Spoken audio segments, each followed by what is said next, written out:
Dear parents, I'd like to share with you a brief message on Erev Shabbat around how I believe we should be thinking about and approaching the upcoming return of our hostages. Please God, with Hashem's help, beginning on Sunday.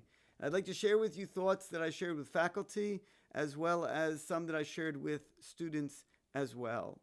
Because I think this is, as you know, a very complex issue. And I'd like to begin with two pieces of Torah because hafachba v'kuloba, all messages, all ideas are rooted, contained, it can be found within our Torah. The Gemara in Brachot, in a fascinating Breita, in the 9th chapter, at the beginning of the 9th parak, on Daf Nun Daled, the Gemara is talking about what a person should do when an individual encounters a place in which a miracle took place. The Gemara says, Tanu Rabbanan, that when you find places where miraculous events happened, al kulan tzarech sheyiten hodav v'shevach lifnei hamakom. Each and every place you have to praise Hashem and give thanksgiving to HaKadosh Baruch Hu for what happened at that place. And each place that's mentioned makes perfect sense. But the Gemara challenges and has a problem with one of those places in particular.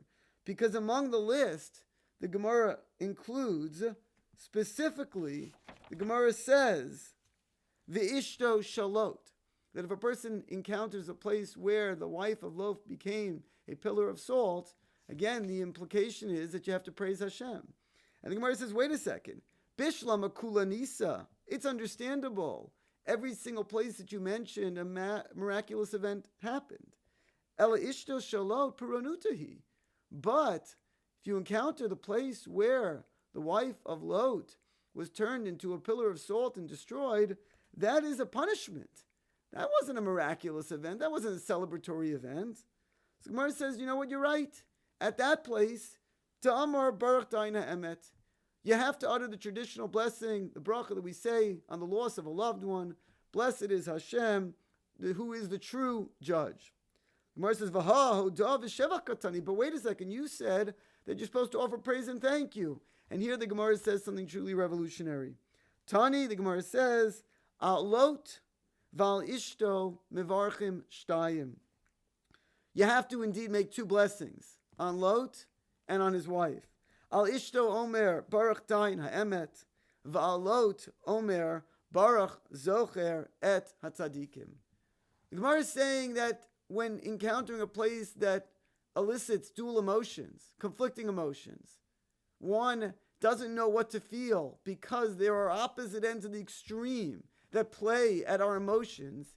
Instead of having each nullifying each other, instead of doing nothing, instead of not reacting, one has to praise Hashem and thank Hashem for the good and recognize the challenges, recognize the difficulties, and bless Hashem for those same difficulties and those same challenges. And I think that when you look at what's happening right now in Israel and how the country is being torn apart over this hostage deal, we have to approach it with both emotions as well.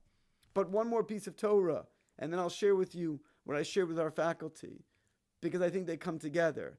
This week's Parsha in Shemot, at the end of the Parsha, we know the story, hopefully, that Moshe comes to the Jewish people and says, it's time, Hashem is ready to redeem you, Hashem is ready to take you out. And Moshe is very excited, and Aaron, and they go to Paro, and instead of Paro letting the Jewish people go, Paro increases the work. And the Jewish people are apoplectic over the fact that Moshe had promised them redemption, and here they've been saddled with challenges and difficulty, and they go and return to Moshe and Aaron. They complain to Moshe and Aaron. Of course, Moshe turns to Hashem, as is natural and as we would have expected. And Moshe says, what's going on? Hashem, how did this happen?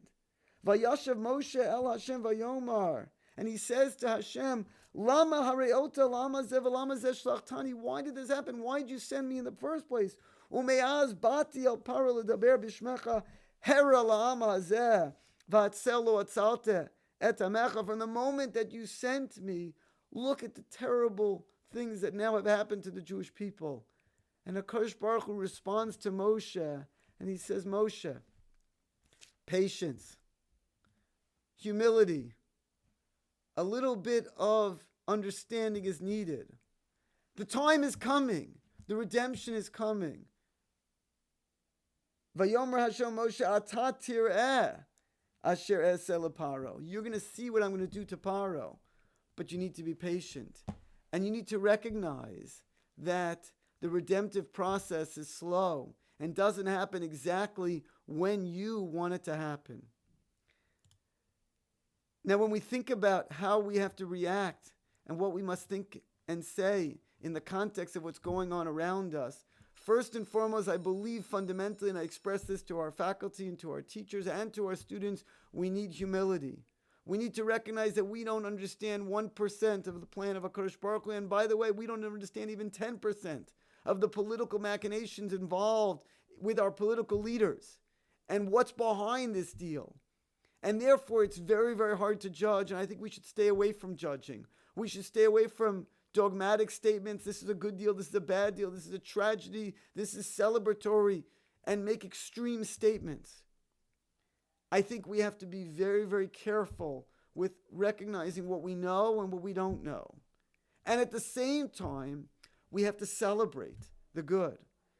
Children returning to parents, parents returning to children, siblings reuniting. Incredible celebration. We've davened, we've prayed for well over a year. We've all been part of this incredible mitzvah of Pidyon Shvuyim. And please God, with the hope of HaKadosh Baruch Hu, it should happen on Sunday, and it should begin on Sunday. It should continue until every single person, until every single hostage has been returned. But it's tearing the country apart because of the fact that the consequences of it are significant, incredibly significant. So we have to celebrate those returns, and we have to have immense hakaras hatov, and at the same time pray to Hashem that HaKadosh Baruch Hu is watching over the safety of Klal Yisrael, and that good will come of it.